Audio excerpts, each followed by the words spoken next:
सफलता तुम्हारे चरण चूमेगी। प्रारब्ध कोई देवता नहीं है, हमारा किया हुआ पूर्व कर्म है। हम नया कर्म इतना बलवान करें कि उसको रौंद दे, बात समझो। और उसके लिए अब छोटी मोटी बात नहीं काम करेगी, छोटा मोटा कर्म काम नहीं करेगा। डट के हमें धर्म और डट के भजन विध्वंस करके, अगर विध्वंस ना होते तो फिर मोक्ष कैसे होता। असफलता तुम्हारे जीवन की सफलता का स्वरूप बनेगी। बस डट करके ऐसा भजन करो, सत्कार्य करो जिससे पूर्व प्रारब्ध नष्ट हो जाए। सच्चाई की, अध्यात्म की बात यह है।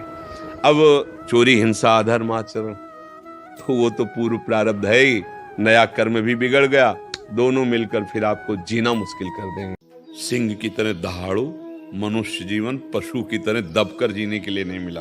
धर्म से चलेंगे कहीं भी हो। ये इस्तीफा अपनी जेब में रखा जाता है। जो सत्यवादी होता है ना, भगवत मार्ग का होता है ना, धर्म से चलता है ना, उसको पता है या तो तुम निकाल दो या ये ले लो, हम गलत करेंगे नहीं और तुमसे डरेंगे नहीं। भोजन जब पाते हो किसी से सीखा है क्या उसका स्वाद लेना है?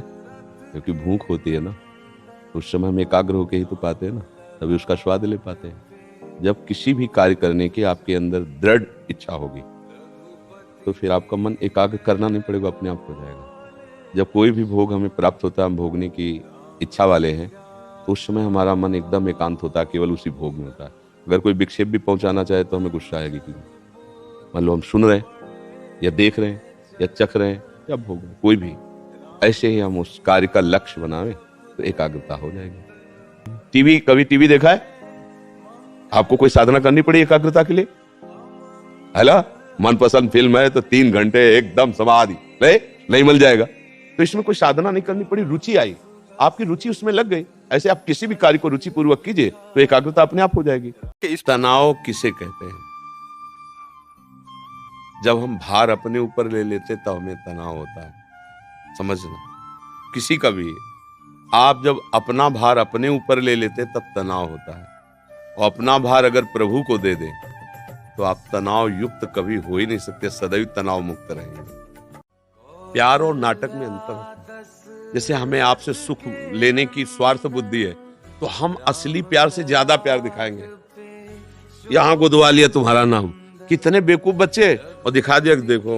और वो माता पिता जो जिंदगी भर उसे दूध पिला के तैयार करिए है ना, छोड़ दिया। अब बच्चों को ये ज्ञान कहां से आवे, कैसे समझ? अब मतलब बहुत तरह के इसमें अधर्म है, पर वो बच्चे हैं, सब आप उनको समझाए तो कहेंगे बाबा जी क्या जाने बॉयफ्रेंड कर।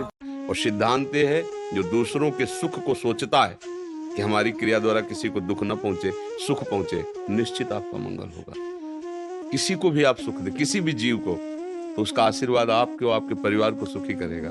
पर प्राय लोग ये नहीं जानते, ऐसा ही मानते हैं कि दूसरे का सुख छीन कर हम सुखी हो सकते हैं। कदापि नहीं, ऐसा नहीं हो सकता। जब हम भगवान के हुए तो पूरा त्रिभुवन हमारा हो गया, और जब हम अहंकार के थे, अपने थे, तो कोई पूछता नहीं था। ऐसे ही हमारी सारी समस्याएं हमारे कर्मों के कारण आ रही हैं। अब हमारे कर्मों को कोई नष्ट कर सकता है तो भगवान है। महान दुख आ रहा है जो तुम देख नहीं पा रहे हो, काल, वो तुम्हें रौंद देगा, तुम्हारा सब कुछ छीन लेगा, तुम्हें नष्ट कर देगा। एक बार मरना तो है ही, अब ऐसा मरो कि दोबारा मरना ना पड़े। राधा राधा राधा राधा, लाडली कृपा करो। बस यही जीवन का सार है। जब हमारे सामने कोई ये प्रश्न करता है कि मैं बहुत दुखी हूं, कोई उपाय बताइए निवृत्ति का, और मैं वहां गया वहां गया वहां गया, तब मुझे लगता है कि पागल, तेरी समझ में नहीं आ रहा, सुख का समुद्र तेरे पास है। पानी में मीन प्यासी, मुझे सुन सुनी आवे हांसी। बाहर भटकने से क्या होगा? तुम्हें राम नाम प्रिय है, कृष्ण नाम प्रिय, हरि नाम प्रिय, राधा नाम, जो प्रिय लगे उसको जप के तुम देखो। तुम्हारे हृदय में इतना माल भरा हुआ है कि तुम्हें आंख खोलने की जरूरत ही नहीं पड़ेगी। भरोसा है हमें शरीर का, धन का, लोगों का, और चिंतन हो रहा है विषयों का। यही मृत्यु है। अभी मृत्यु में ही तुम विचर रहे हो। जिन हरि भगति हृदय नहीं हानि, जीवित सब समान थे। वो मुर्दे के समान प्राणी माना जाता है। किसी पापी आदमी को देखा जाता है, वो जो करता सफल होता चला जाता है, तो आपको संशय हो जाएगा कि हम तो धर्म से चल रहे, जो करते उसमें निष्फलता, और ये सफल होता चला जा रहा है। क्योंकि उसका सर्वनाश होना है। उसके थोड़े पुण्य हैं, उन पुण्यों के प्रताप से सफल हो रहा है और खूब पाप कर रहा है। तो पीछे का पाप और अभी का पाप जब जुड़ेगा, ये पुण्य खत्म हो जाएंगे, मिटिया मेट हो जाएगा।